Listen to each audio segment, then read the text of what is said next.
Hello students, welcome back to MEMONEET. I am Ronia, currently an intern at Government General Hospital, Mehboob, and today in this video, we are going to discuss about solutions of zoology. Okay, so for your full test, 10. Okay, this is the last full test you have and you are nearing NEET examination. I hope all of you are prepared and whatever the preparation you have done, be confident about that. Do not fear, have some confidence. Now is the time to show the confidence you have gained throughout the year. Okay. And let's just write NEET with our best attempt. Okay. So let's start with zoology. So what is the first question? The first question says, what procedure is utilized for implantation of embryos from 1 to 8 cell stage in the test tube baby program? Okay. So in test tube baby program is nothing but in vitro fertilization. So what happens is when the embryo is 1 to 8 celled, after performing in vitro fertilization, it is transferred to fallopian tubes. Okay, so the whole procedure goes something like this. See, a female ovum is collected from her body and a male sperm is collected from his body. Okay, sperm is collected from male body. Okay, and both these ovum and sperm are made to fuse. Both these ovum and sperm are made to fuse. Okay, and after fusion, the ovum and sperm form zygote, and this zygote undergoes cleavage divisions. The zygote is a single cell structure. It undergoes cleavage divisions to form 3-celled structure, then to form 4-celled structure, then to form 8-celled structure, like that. And when it reaches an 8-celled structure, okay, this 8-celled structure is now transferred to the fallopian tube of the female. Okay, it is now transferred to the fallopian tube of the female.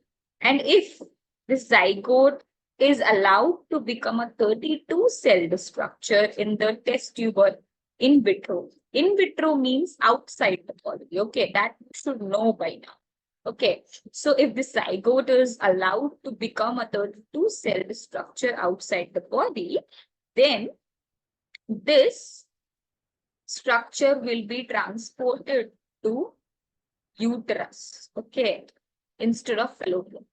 So a 8-celled structure is transferred to fallopian tubes and a 32-cell structure is transferred to uterus because 8-cell structure is not ready for implantation. Okay, a 32-cell structure is ready for implantation. That is why it is directly transferred to uterus. And where does implantation occur? It occurs in uterus. And what is implantation? It is attachment of the developing embryo to uterine wall, endometrium. Okay, innermost layer of uterus is. So answer to this question is option number 1, which is intrafallopian zygote transfer. Okay, I hope all of you understood and it was clear to you. Moving on to question 152. Okay, so now let us see 152 question. What does it say? Given below are 2 statements. Let us read these 2 statements and decide what is the correct answer. Okay, so statement 1 is saying in cephalopodates, notochord is present only in larval stage or larval tail. Okay, now I want to tell you one thing. Cephalopodates are type of chordates. Okay, so we have under chordates, cephalopodates and urochordates. Okay, we have cephalopodates and urochordates. The cephalopodates, my friends, they have notochord throughout their life. Okay, from their head till tail. And urochordates have notochord only during larval stage and not throughout the life. So this statement is saying that in cephalopod, notochord is present only in larval tail. So this is a wrong statement because in cephalopods, notochord is present from head to tail throughout the life. Okay, not only in larval stage and not only in tail. Are you getting me? It is present from head to tail and throughout the life. That is why the statement is wrong. And in statement 2, what it is saying? It is saying in urochordates, notochords extend from head to tail and persist throughout the life. Now, this is a future feature of cephalopodate, which I just told you. In urochordates, the notochord is present only in tail and only in larval stage. Okay. I hope that is clear to you. It is not present in urochordates.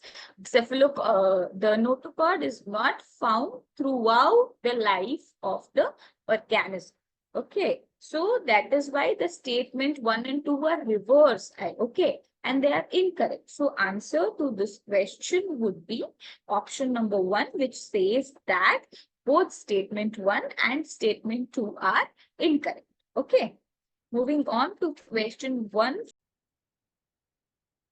So what is 153 question say? It says that the space between hump and mantle is called mantle cavity in which something is present.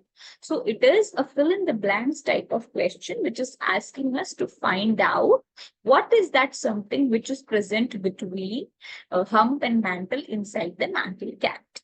Okay, so this is nothing but our feather-like gills. Okay, so feather-like gills are present between hump and mantle, inside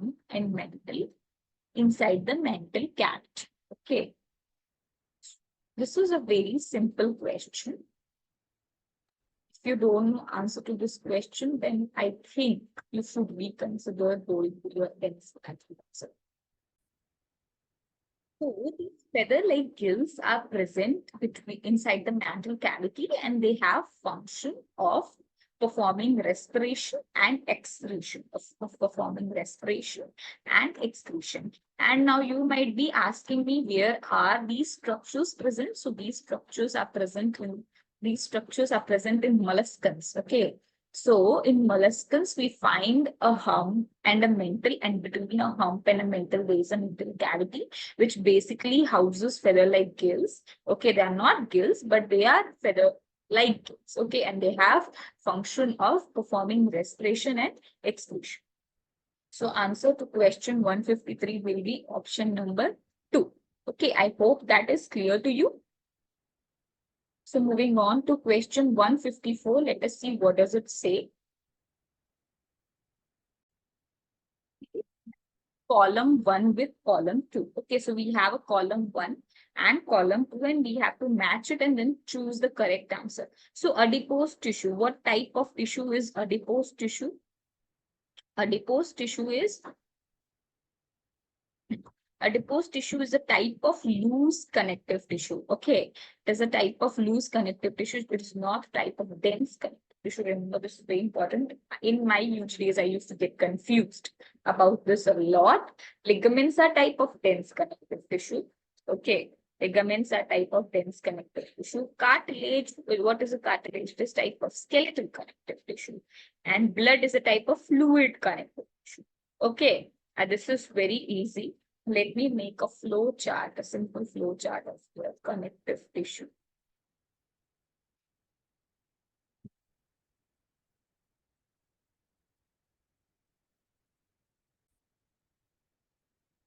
Okay, so connective tissue. Connective tissue is basically majorly of 3 types. So first we have loose connective tissue, then we have dense connective tissue, and then we have special type of connective tissue under which we get fluid connective tissue and skeletal connective tissue. Okay, so inside loose connective tissue, we have areolar connective tissue and adipose connective tissue. Okay, and inside dense connective tissue, we have our this thing, ligaments and tendons. Okay, these So inside dense connective tissue, we have regular connective tissue and then irregular connective tissue. Inside regular connective tissue, we have ligaments and tendons. So let me clarify it for you. Okay, so inside dense connective tissue, we have regular connective tissue under which comes ligament and tendon. Okay, and inside skeletal connective tissue, we have bones and cartilages. And inside fluid connective tissue, we have blood. Okay, so these are basically the types of connective tissue, and I hope it's clear to you. So, okay, so this is about the connective tissue. Okay, I hope it is clear to you. It is a very simple topic, and this is the most simple topic of your whole NCERT. You just have to know the names. That's it. Just the names. No inside detail, nothing. Okay, so answer to this question would be adipose tissue is a type of loose connective tissue. Just now told you. Ligament is a type of regular dense connective tissue. Just now told you. Cartilage is a type of skeletal connective tissue. Just now I told you. And blood is a type of fluid connective tissue, which was again told by me here. So it's A3, B2, C1, D4. A3, B2, C1, D4, which comes out to be the option number 1. Okay. So this is about question 154. Moving on to question 155. What does it say? It says special venous connection between liver and intestine in a frog. Okay, so frog is an important part of your, what do you call the, of your NCERT now, because the cockroach and the earthworm are not mentioned. So frog is an important part of your NCERT. You should not at all forget that. So in liver and intestine, we have a connection, and that connect, even we have a connection between liver and intestine, and that is known as hepatic portal system. Okay, so what is hepatic portal system? It is a connection between liver and intestines. Okay, so what happens is there's a portal vein which carries blood from the intestines to the liver, and this connection is known as hepatic portal system. Can also be found in human beings. Okay. Moving on to 156 question. What does it say? It says movement of mucus in a specific direction over epithelium is a function of which type of epithelium? See, again, this question is very simple. Okay, so it is asking us movement is a function of which type of epithelium, basically. So it might be movement of mucus, or it might be movement of anything. It is just asking us which type of epithelium helps or facilitates movement. So any epithelium, if it has cilia, it will facilitate movement. Okay, so let us see where is cilia mentioned in the options. Yes, option 3 has cilia. So that is why ciliated epithelium is the correct answer to this question, because cilia facilitate movement, and if at all cilia are present on epithelium, it will help in movement. Okay. Now question 157, let us see what does it say. It says, match the following, column 1 and column 2. Column 1, we have acidic amino acid, lysine, and all of it. And then in column 2, let's see what does it mean.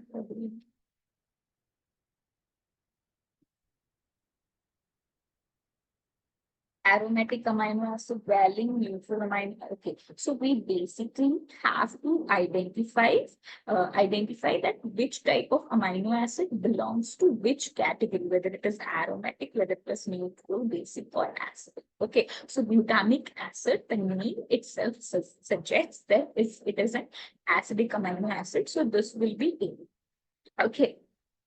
Now, aromatic amino acid is tyrosine. So this you have to remember. It is very important. And lysine is basic amino acid. Okay, lysine is basic amino acid. Lysine is basic amino acid.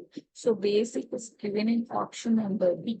So this will be option number B. And our valine preference is neutral. Okay, valine is neutral. Neutral is given in option number C. Okay, so we have A3.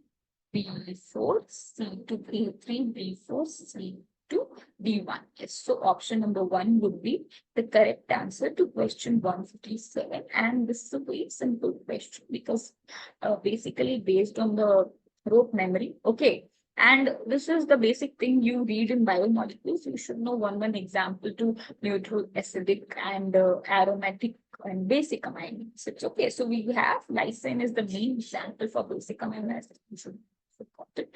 For acidic amino acid, we have glutamic acid. Okay, glutamic acid, otherwise also known as glutamic. Okay. Moving on to question 158, what does it say? It says, which of the following pairs of nitrogen bases of nucleic acid is wrongly matched with the category mentioned? Okay, so we just have to identify what are purines and what are pyrimidines. Okay, so what are purines and pyrimidines? If you know what are purines, so purines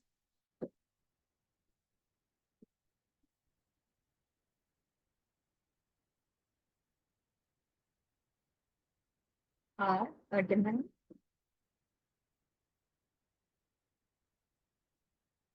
one, and pyrimidines are thiamine, cytosine, uracil. Okay, so adenine and guanine are purines. Yes, that is the correct answer.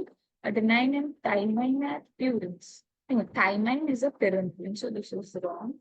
Thymine and uracil are pyrimidines. Yes, uracil and cytosine are pyrimides. Yes. So option number 2 would be incorrect. Okay. So moving on to question 159 now, let us see what does it say. It says palmitic and arachidonic acid have how many carbons excluding carboxyl carbon? Okay, so carboxyl carbon matlab the carbon attached to COOH group. Okay, excluding this carbon, how many acids are present in arachidonic acid and palmitic acid? This is a very simple question. Total number of carbons that are present total number of carbons that are present in arachidonic acid is 20 and number of carbons that are present in palmitic acid is 60. Okay. Total number of carbons that are present in palmitic acid is 16. Okay. Total means it is including the carbon of carboxyl group, COOH group, and arachidonic acid has total 20 carbon. So this is a very common thing in biomolecules chapter. If you read, they'll say palmitic acid 20 carbon, acid, and if you see arachidonic acid, it is a 20 carbon acid. Okay, what are these type of? They are all fatty acids. Okay, don't think some other acid. They are all fatty acids. And this is a 16 carbon, that is a 20 carbon acid. Okay, so answer, and here it is not excluding, it is including. So the answer would be 16 and 20, which is in option number 2. Okay, moving on to question 160, it says, which of the following is not a protein? Collagen. Come on, collagen is a protein. Collagen is a protein. Collagen is the most important protein. Our body has abundant amount of collagen. Antibodies are proteins. Yes, globulin proteins. So inulin is not a protein. What is inulin? Sam? GLUT4. What is GLUT4? GLUT4, my friends, is a transport protein present in membranes to allow transport of glucose. Okay, so GLUT4 is a transport protein which is present in cell membrane and it allows transport of glucose. Okay, so GLUT4 is a protein, collagen is a protein, antibodies are globulin proteins. Inulin is not a protein. Okay, inulin is not a protein, it's a carbohydrate. So answer to this question would be option number 3. Okay, moving on. What does it say? It says read the following statements and choose the correct. One question say, let us see. It says movement of air into and out of the lungs is carried out by creating a pressure gradient between lungs and atmosphere. Yes. So this is a correct answer. A movement of air into and out of the lungs is carried out by creating a pressure gradient between lungs and atmosphere. Yes, if there's a difference between atmospheric pressure and the pressure inside our lungs, then only movement of air between the atmosphere and our lungs will happen. This is a correct. Inspiration is initiated by contraction of diaphragm. Yes, contraction of diaphragm causes inspiration. by changing the volume. That is by increasing the volume inside our thoracic cavity, then increasing the volume inside our lungs in anteroposterior axis. Okay, in anteroposterior axis. So according to NCERT, it increases the volume in our thoracic cavity and anteroposterior axis. And contraction of external intercostal muscles lifts the rib up and sternum. Yes, correct. Causing increase in volume in dorsoventral axis. Okay, in dorsoventral axis. So these two statements are given reverse to each other. That is why both of them are incorrect. Okay. What is the first statement saying? It is saying on an average, a healthy human breathes 12 to 16 times a minute. This is a correct statement. So answer would be that A and D are correct and B and C are incorrect. So it will be A and B are correct and B and third option is the correct. So okay, moving on to which of the following factor favors the dissociation of oxygen from oxyhemoglobin. Okay, so oxyhemoglobin forms when we have high PO2. First of all, we have high PO2, then only oxyhemoglobin forms. And if we want to dissociate oxygen from oxyhemoglobin, we have to have low PO2 at that region. What do we have? We have to have low PO2 at that region. We have to have high CO2 at that region. And we have to have high H plus concentration, which is low. Okay, so this is nothing but Bohr effect. If you remember in your NCERT, according to Bohr effect, if at a site, that is, if in a tissue, there is low pressure of oxygen and there is high pressure of carbon dioxide, then oxygen will come out of the oxyhemoglobin and go to this tissue. Okay. And apart, in addition to having low pressure of oxygen, low partial pressure of oxygen and low partial pressure of carbon dioxide, it should have low pH, that is high H plus ion concentration. So answer to this question would be option number 1. Option number 2. Moving on to question 163. What does it say? It says ADH is. So what is ADH? ADH is an antidiuretic hormone, otherwise known as vasopressin. It is synthesized in hypothalamus, but is secreted by posterior pituitary gland. It is secreted by posterior pituitary gland. Okay, it promotes reabsorption of, what does it do? It promotes reabsorption of water from filtrate formed in urine, formed in nephrons. Okay, formed in nephrons. And where does it act? It acts on collecting tubule of the nephron, and the vasopressin hormone ADH binds to its receptor on the collecting tubule of the nephron and increases water reabsorption by promoting increase of water channels in the epithelium of the connecting tubule, by promoting increase of water channels in the epithelium of the collecting tubule. Okay, so it's basically a hormone that is released by pituitary that promotes the absorption of water from glomerular filtrate. Yes. So option number 2 is the correct answer to your question 163. It is a very simple question. Okay, should not be confused with anything else. Moving on to question 164. What does it say? It says number of bones in cranium, face, hyoid, and each middle ear are. So middle ear, first of all, is very easy. It has 3 bones. Okay, hyoid is 1 bone only, 1 bone. So 3, 1. So these 2 options are to ruled out. Okay. So we have 2 options, and then we should know how many bones are there in our face. Okay, so and how many bones are there in our cranium? So in our cranium, we have 8 bones, and on our face, we have 14 bones. Okay, so on cranium, we have 8 bones. On face, we have 14 bones. Okay, so it will be 8, 14, 1, and 3. It's like second answer. Okay. Answer to question 164 is option number 2. Moving on to question 165. What does it say? It says locomotion requires a perfect coordinated activity of what systems in our body? Locomotion requires a perfect coordinated activity of muscular system. Yeah, because what is locomotion? Locomotion refers to movement of organism from one place to another. Movement of organism from one place to another place. Okay.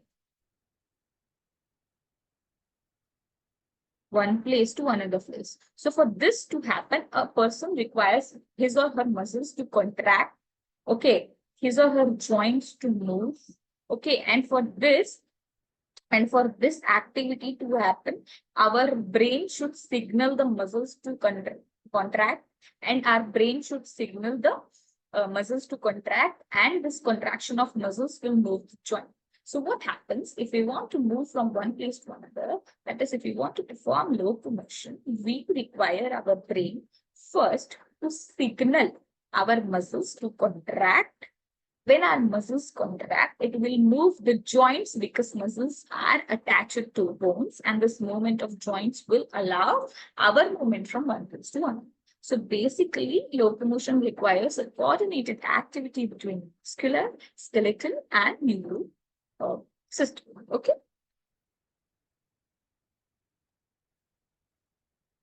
Moving on to question 166. What does it say? It says following. So assertion and reason. This is an assertion and reason type of question. And it says following things. Let us see. It says presence or absence of hymen is a reliable indicator for virginity or sexual experience. Okay.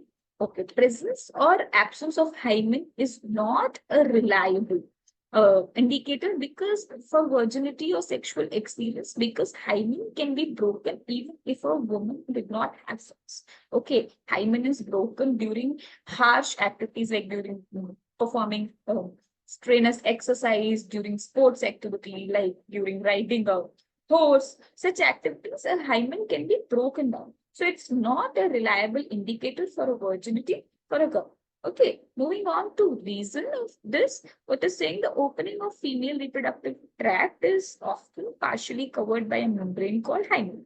So it's not basically a reason, but the statement is true.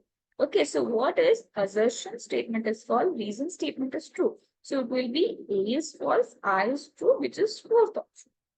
Okay.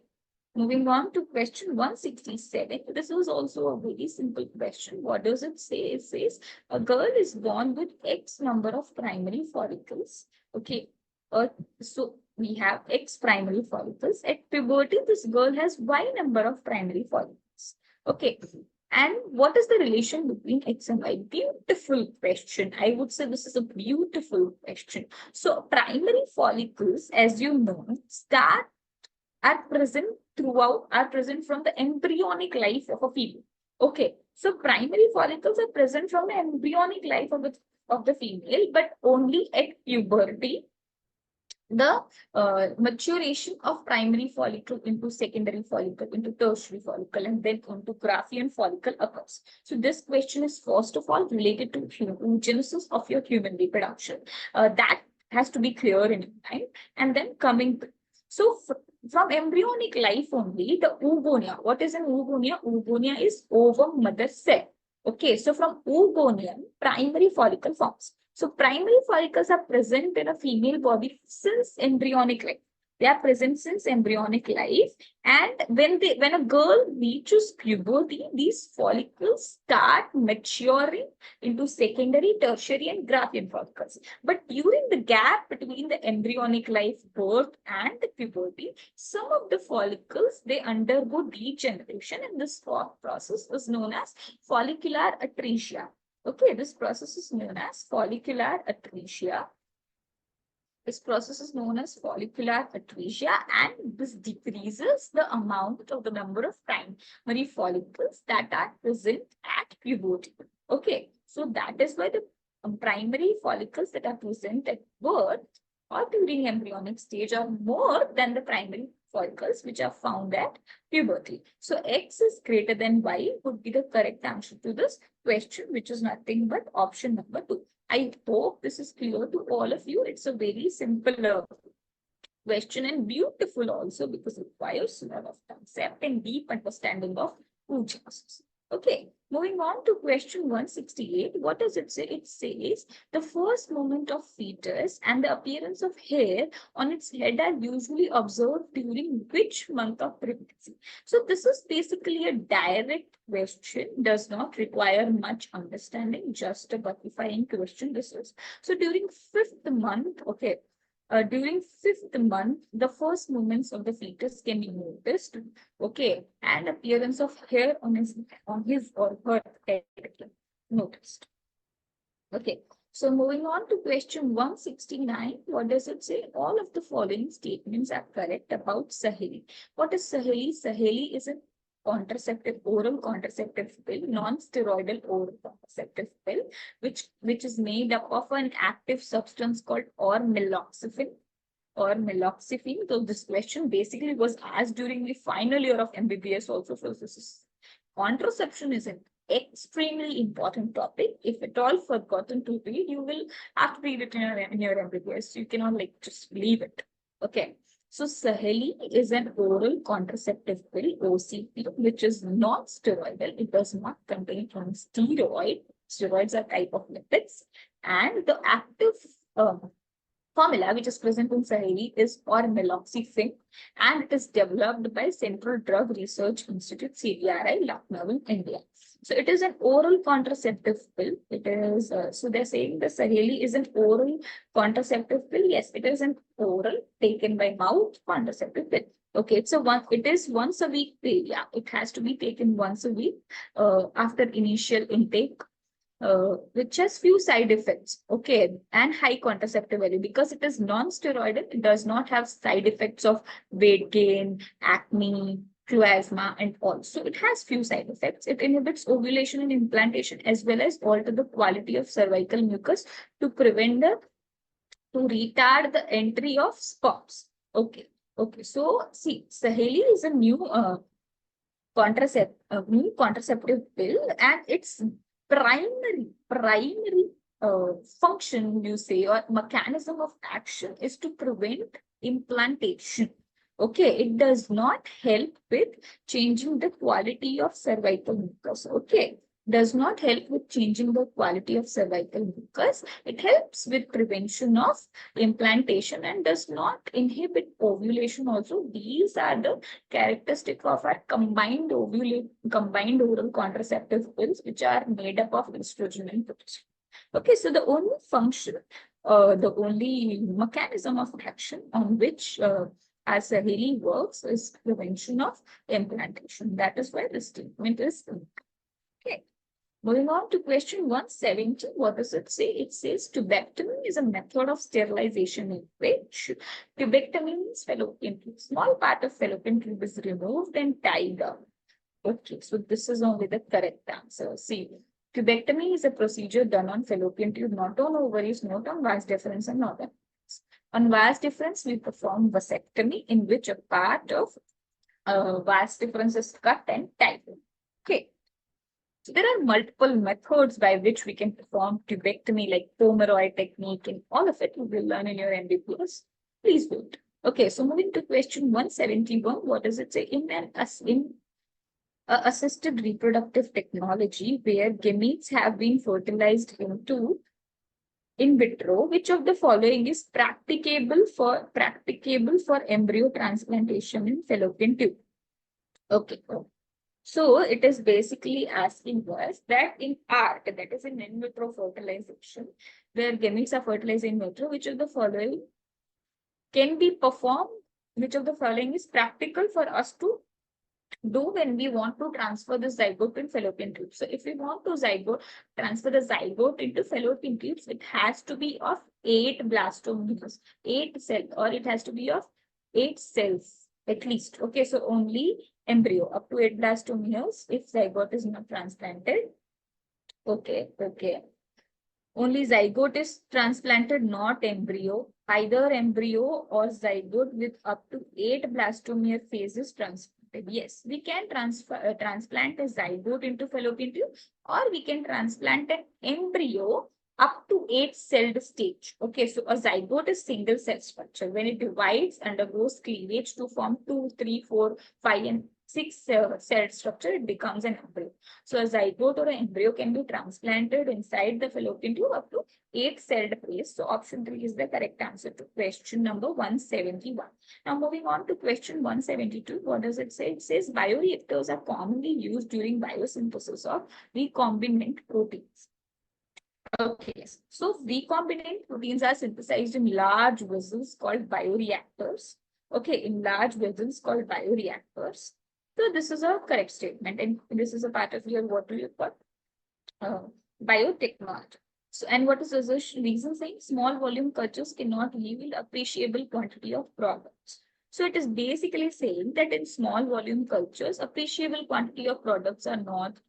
So yeah, that is true. Matlab, if you want large quantity of a biotechnologically engineered product, you have to make it in a bioreactor only. You cannot culture it in your lab and say, I have so much. So example is insulin. Insulin is made with biotechnology. Okay, it's a recombinant protein. So if you want to make it, you cannot grow it in your lab and give to 1,000 people. If you want to give it to 1,000 people, you need to make it in bioreactor.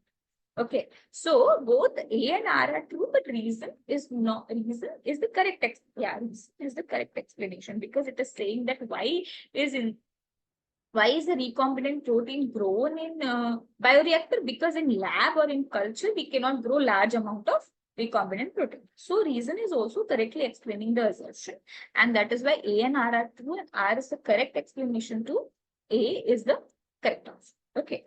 Moving on to question 173, the scientists credited with construction of first recombinant DNA are, yes, so this is basically the direct statement. Stanley Cohen and Boer.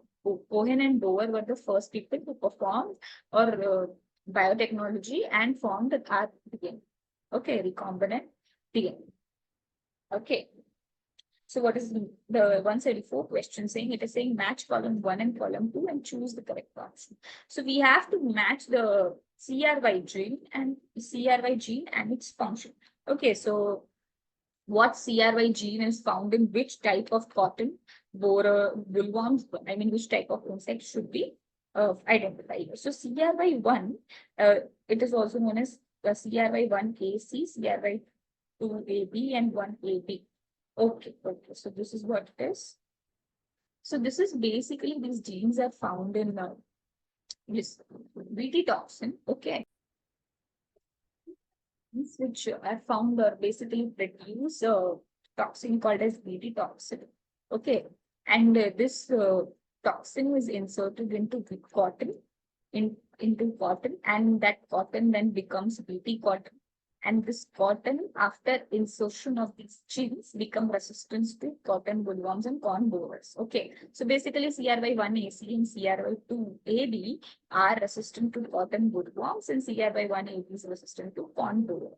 Okay, so it's like A1, B1, C2, A1, B1, C2, A1, B1, C2, A1, B1, C2. So option number 4 is the correct answer.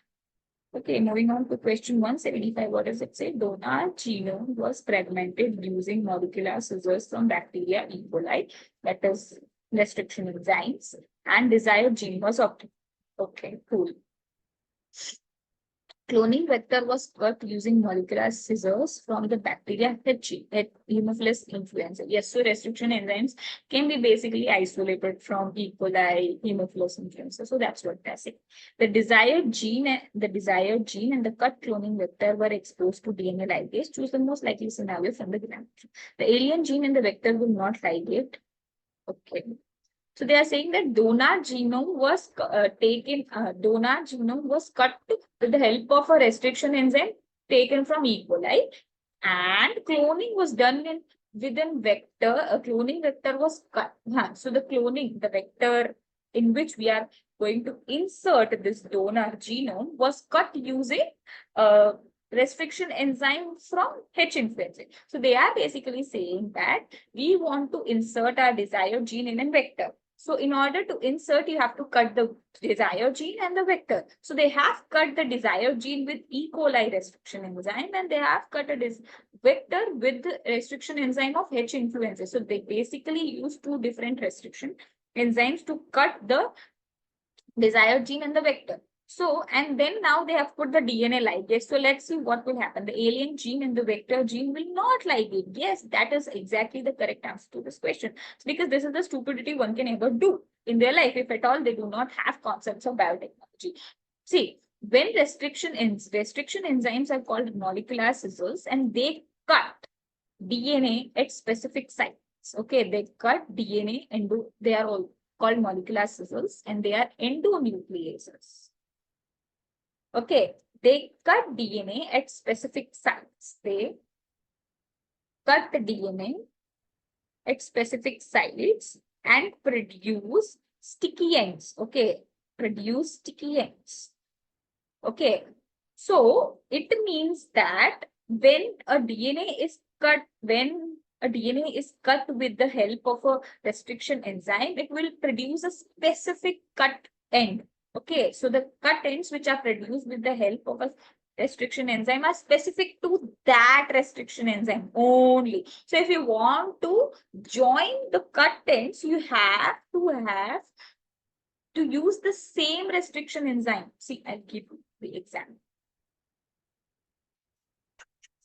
Okay, let's suppose this is the GAATTC. Now I used a restriction enzyme from E. coli and cut it here. So the two fragments that were produced were GAA and TTC. Okay, understood. These are the two fragments that were produced. Now, if I want to add another fragment here, I need same enzyme, same restriction enzyme to cut. Okay, because if I take some other restriction enzyme, let's suppose GATTC, okay, some other restriction enzyme, it will cut it here. So it will produce GAATTC. Okay, so basically this restriction enzyme produced this, and this first restriction enzyme produced this, and this second restriction enzyme produced this. Now, can I join this with this? Sorry, one second. Yeah, okay. Can I join this with this? You cannot, right? Because they are just not sticky to each other. For them to be sticky, I need one A here also. And that can happen only if I cut this sequence with the same restriction enzyme. Okay, so what I am saying is, for us to ligate one DNA fragment with another DNA fragment, they have to be sticky to each other. And for them to be sticky to each other, they have to be cut by same restriction enzyme. So you cannot cut the DNA with different restriction enzymes and then ligate it to each other, because it will produce different kind of fragments. Okay. So answer to this question is option 1. Moving on to question 176. What does it say? Agarose extracted from seaweeds is used in. Okay, agarose is a gel. It is extracted from seaweed. It is used in a gel electrophoresis. So answer is electrophoresis. The most simplest question I have seen in this whole paper. Okay, in Bt quatum, Bt toxin present in plant tissue as protoxin is converted into active toxin due to alkaline pH of insect gut. So this Bt toxin is basically present. Bt toxin is basically a protoxin. Okay, it is converted to active toxin only when it reaches the gut of the insect, because inside the gut there is alkaline pH which converts the protoxin into active toxin. Okay, understood.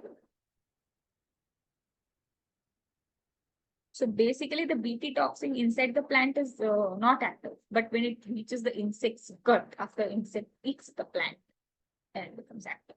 Which of the following organelles is related with genetic engineering? Okay, so in genetic engineering, we require plasmids, because we insert our desired DNA, which we want, into the plasmid. Okay, plasmid is a circular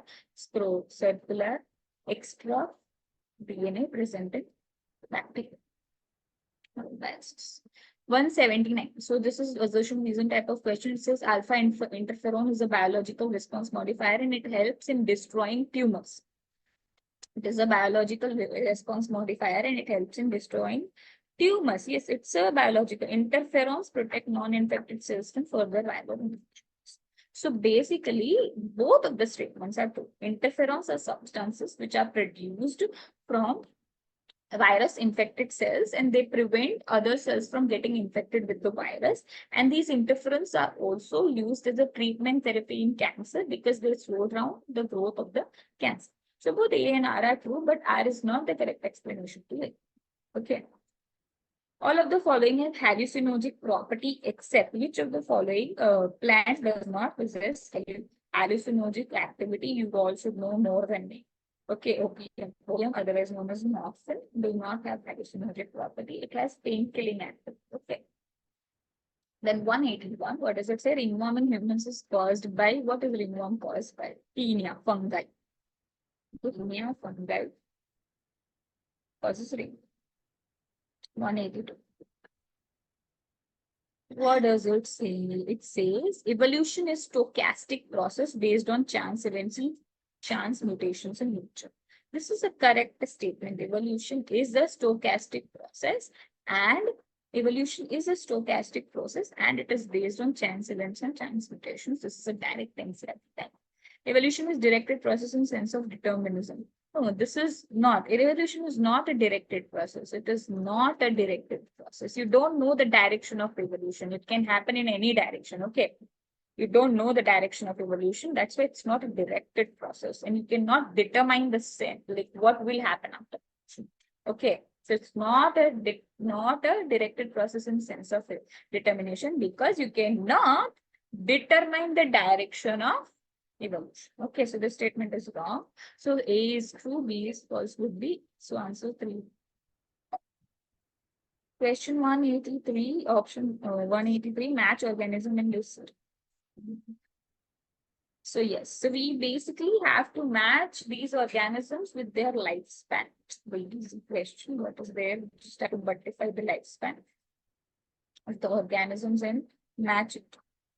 Okay, so Ichthyosaurus, Ichthyosaurus lives for 200 million. So the lifespan, you have to match these organisms with when they evolve, when they originated. Okay, time of origin. That's why I'm saying million years. How can one Ichthyosaurus?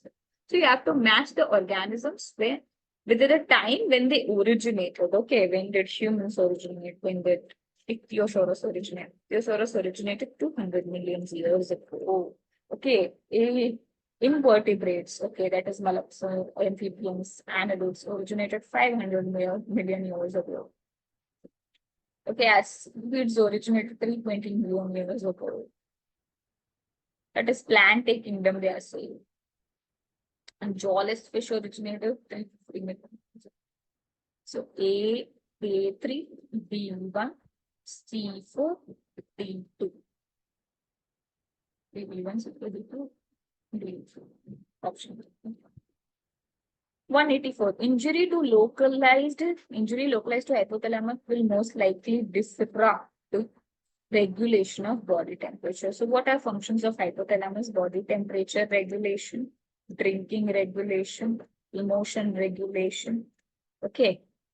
And cognitive function also a little bit enhanced. So these are basically the main functions: temperature, drinking, that is thirst, and emotion. So it will mainly affect the body temperature regulation. Okay, not this. A185. According to Oparin, which one of the following is present in primitive atmosphere of Earth? Methane? No. Hydrogen? No. Water vapor? No. Primitive atmosphere of Earth had oxygen. Okay, according to Oparin, AI Oparin, and JBS Haldane, the primitive atmosphere of Earth had oxygen, which allowed our life. Okay, which allowed the origin of life, which allowed the origin of our life. Okay. So this is 185, option 2. Moving on to question number 186. What does this mean? Pteromyzon. Pteromyzon is an organism which belongs to Anatha. Okay, pteromyzon belongs to Anatha. Anatha. Okay. 187. In which epithelial cells nucleus is located at base? Columnar epithelial cells nucleus is present at base. They are present like this. Okay, these are columnar epi. If at all cilia are present, then they will go this. Amino acids are organic compounds containing an amino group and an acidic group on the same carbon. Okay, same carbon. Yeah, but which carbon? They contain the acidic group and basic group on the alpha carbon. So alpha carbon, something of this. COH, NH3, and then X. Okay. Okay, so this is basically the structure. Moving on. Lungs are made up of air-filled sacs alveoli. They do not cover even after forceful expiration because of, yes, because of, so because of, we have something called residual volume. Okay. Something called residual volume. So even if I forcefully expire, I still have residual volume in my alveoli and they will not collapse. Okay. So collapse means from this structure to becoming this structure. This is collapse, but that doesn't happen. Why? Because we have residual volume. Even after forcefully breathing out, I still have residual volume. It's at night. Okay, question 190. What does it say? It says given below are two statements, and we have to find the relation between them and whether they are correct.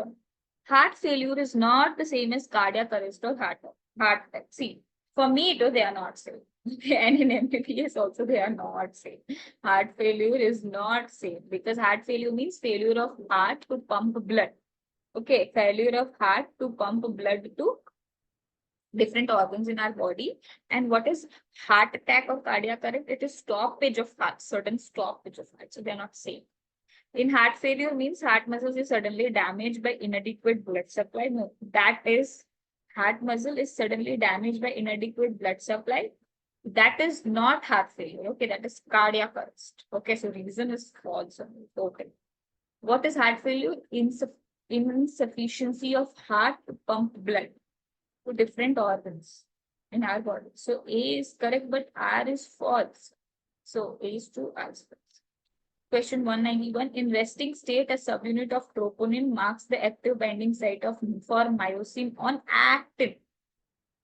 Okay, actin binds to myosin. No other thing binds to myosin and actin. Actin only binds to myosin. So actin has a site called myosin binding site. When muscles are relaxed at that time, the troponin C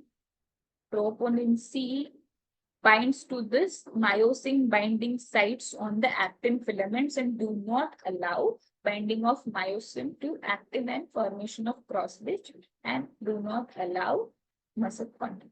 Okay. Which of the following is a steroid hormone? Progesterone. See, the name itself says steroid. It's a progesterone. Steroid hormone. Progesterone, estrogen. Okay. See, because progesterone and estrogen are steroids, that's why combined oral contraceptive pills are steroidal. Very important. Use your brain. Select mismatch. Insemination, transfer of sperms to female genital tract, correct. Implantation, formation, and development of blastocyst and its attachment to endometrium. Incorrect. Fertilization, correct. Fusion of sperm and womb, correct. Partition process of delivery of baby, correct. So option B is the correct answer to question 92.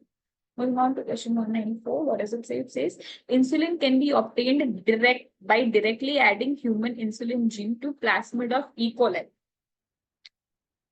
Great claims they are giving, that they are saying I can make insulin by directly adding the insulin gene from human being to plasmid of the E. coli.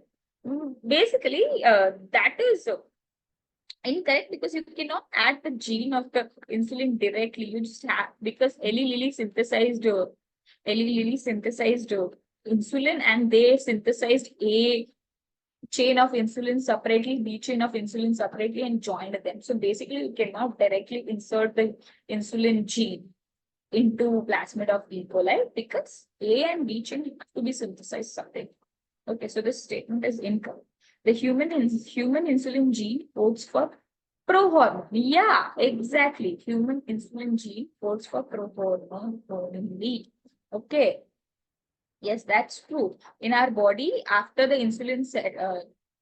after the insulin is synthesized from translation, post-translation modification occur in which C peptide is removed from the insulin and then uh, mature insulin is formed. Okay, so basically reason is true, but it is not the explanation why we cannot put an insulin gene in plasmid and plasmid of E. coli and synthesize insulin. Okay, so R is true, but is not explaining A, and A is false. Okay, why A is false? Because insulin, for us to synthesize insulin in vitro, we have to synthesize A chain separately and B chain separately and then join them by disulfide bonds. Okay, we cannot synthesize the whole insulin by directly putting the insulin gene in the plasmid of E. coli. That's not possible. Okay, it's just exaggeration. And so that's why the statement is false. And what was the reason? Say for what? The reason was saying, yeah, the reason was saying insulin gene code. So in our human body, the gene codes for prohormone. Okay, so basically from the gene after translation, prohormone is synthesized and it undergoes post-translational modification to form a mature hormone. Okay, so A is for Sarko's. The process of separation and purification of expressed protein before marketing is called.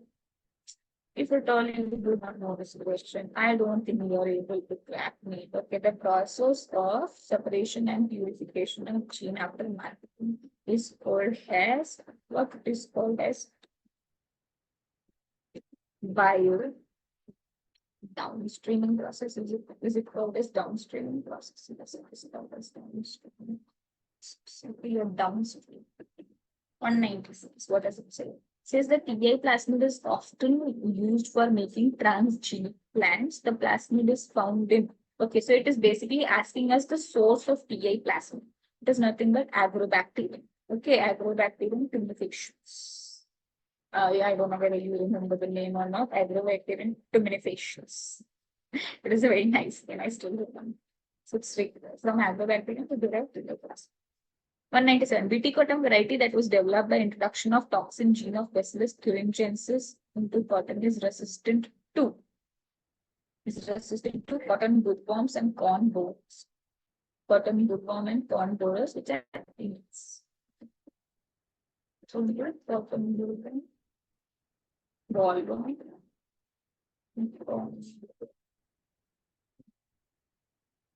the junction between axon of one neuron and dendrite of next is known as synapse. I want to cry. This is easy, very easy question. Uricotelic mode of excreting nitrogenous waste found in which? Reptiles and birds. Reptiles and birds are uricotelic because they excrete uric acid. Okay. Uric acid after breaking down nitrogenous compounds like that. Embryologic support of evolution was disapproved by.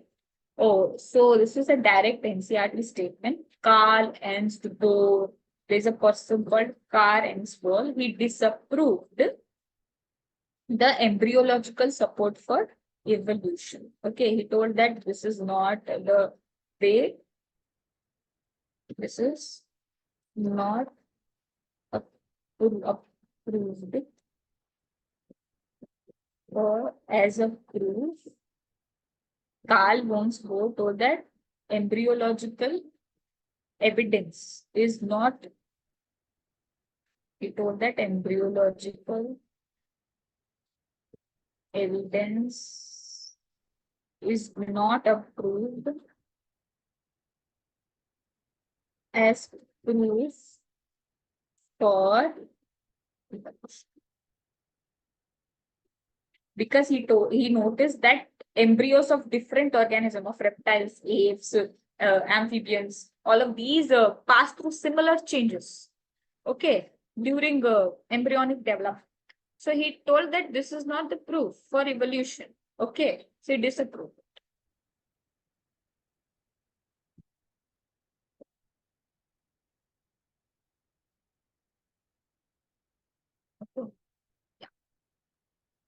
Yes. So this ends our zoology discussion, and this was the last full test. And after this, I don't think I'll be able to meet you. So all the best to all of you.